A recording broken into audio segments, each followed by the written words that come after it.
को बुरा भला कहते हैं। तो मैं बार बार वफाकी हुकूमत से ये कहता हूँ कि हमें मिलकर काम करने की ज़रूरत है, एक दूसरे को सपोर्ट करने की ज़रूरत है ताकि ज़्यादा मौसर तरीके से ये काम किया जा सके। मलिर एक्सप्रेस वे हमने बनाया, हैवी ट्रैफिक चला रहे, शहर को फ़ायदा होगा।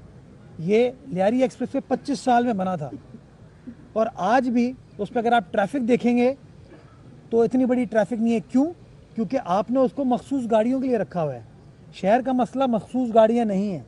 ये हैवी ट्रैफिक को अगर उसके ऊपर अलाउ कर दिया जाता है तो शहर का भला होगा, लेकिन अनफॉर्चुनेटली वफाकी हुकूमत वो काम पर राज़ी नहीं हो रही। नॉर्दर्न बाईपास जो कि पोर्ट से एक अच्छी आर्टरी है जो कि M9 को कनेक्ट कर सकती है, उसके ऊपर काम नहीं हो रहा। अगर वो बना दिया जाए तो ये सारा हैवी ट्रैफिक जो मेरे शहर के बीच से आपके शहर के बीच में से आता है, बल्कि आप तो मौरीपुर रोड से आए दिन गुजर करते हो, आप तो खुद इससे इस तकलीफ़ से गुजरते हो, उस तकलीफ़ से हम शहरी बच जाएंगे।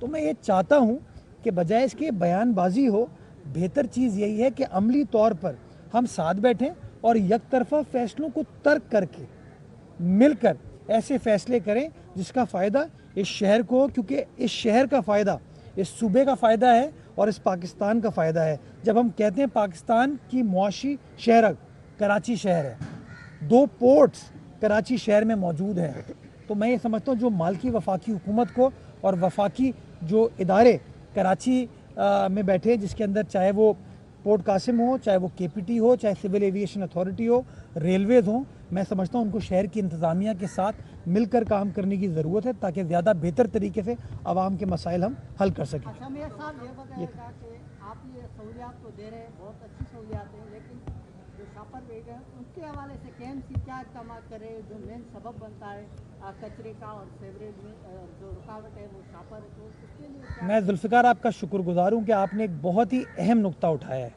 और मैं इसके अंदर अपने यूँ हाथ खड़े करता हूँ। उसकी वजह है, मैंने जब मैं एडमिनिस्ट्रेटर था काउंसिल की करारदाद मंजूर कराई कि थैलियों पे एब्सोल्यूट बैन होना चाहिए। मेरे ऊपर मुआशी प्रेशर एग्जर्ट किया गया, मेरे ऊपर सियासी प्रेशर एग्जर्ट किया गया, हम पीछे नहीं हटे और हमने उस बैन को इन्फोर्स करने की कोशिश की। वो जो थैली माफिया है वो अदालत गई और अदालत से उन्होंने हमारे फैसले को कलअदम कराया।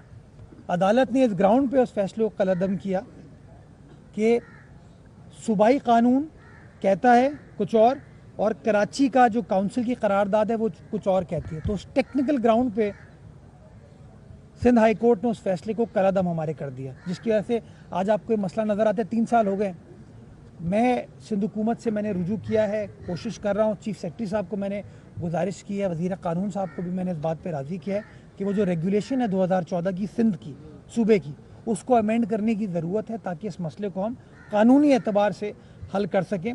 लेकिन जहाँ हुकूमत अपनी हिकमत अमली से इसको एड्रेस कर रही है, मैं आप जैसे सहाफ़ी दोस्तों से, मीडिया के चैनल के तवज्जुह से इस इशू को रेज़ करना चाहूँगा कि क्यों ना हम शहरियों को तलकीन करें।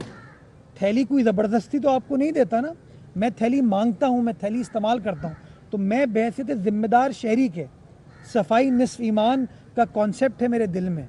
तो अगर इस नज़रिए से मैं ख़ुद थैलियों के इस्तेमाल को भी तर्क करूँ तो हुकूमत को इस काम को करने में ज़्यादा मौसर तरीके से कर पाएगी। आप यकीन जानें, आपके नाले और आपका सेवरेज का निज़ाम अगर चोक होता है तो इन थैलियों की वजह से होता है। और एक दिन मैं चाहूँगा आप मीडिया के दोस्त मेरे साथ चलें, मैं आपको अपने पंपिंग स्टेशन लेकर चलूँगा, आपको दिखाऊँगा कि वो थैलियों ने किस तरीके से निज़ाम को दरम बरम किया हुआ है। तो मैं चाहता हूँ कि हुकूमत जो है जल्द अज जल्द उन रेगुलेशंस को अमेंड करे और मुझे यकीन दहानी कराई गई है कि अगला जो कैबिनेट का इजलास है इंशाल्लाह उसके अंदर उसको अप्रूव कर दिया जाएगा। लेकिन एट द सेम टाइम कोई हुकूमत अपनी हिकमत अमली में कामयाब नहीं हो सकती अगर शहरी उसकी मदद ना करें। अगर शहरियों को आप ये एडवाइस करें, ये तलकीन करें, उनको कन्विंस करें, उनको कायल करें कि ये 5-10 मिनट का थैली का इस्तेमाल जो है ना आपके निज़ाम को दरम बरम कर देता है। अगर वो तर्क कर देंगे और थैली की जगह पेपर बैग या कपड़े का बैग इस्तेमाल करना शुरू कर देंगे, या जैसे आज से 20-25 साल पहले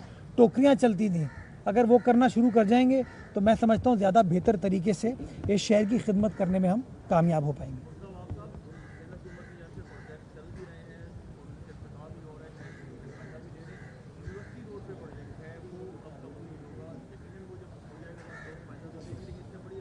मैं आपकी बात से इत्तफाक करता हूँ कि रेड लाइन मंसूबे की वजह से यूनिवर्सिटी रोड पर लोगों को मुश्किलात का सामना है, लेकिन यकीन जाने कोई हुकूमत जानबूझ से नहीं चाहती कि मुश्किलात हों।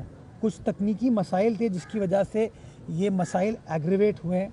मिनिस्टर ट्रांसपोर्ट शर्जील मेमन साहब भी इस मामले को टेकअप कर रहे हैं, उसको रिजॉल्व करने की कोशिश कर रहे हैं। मैं भी उस मामले को रिजॉल्व करने की कर रहा हूँ।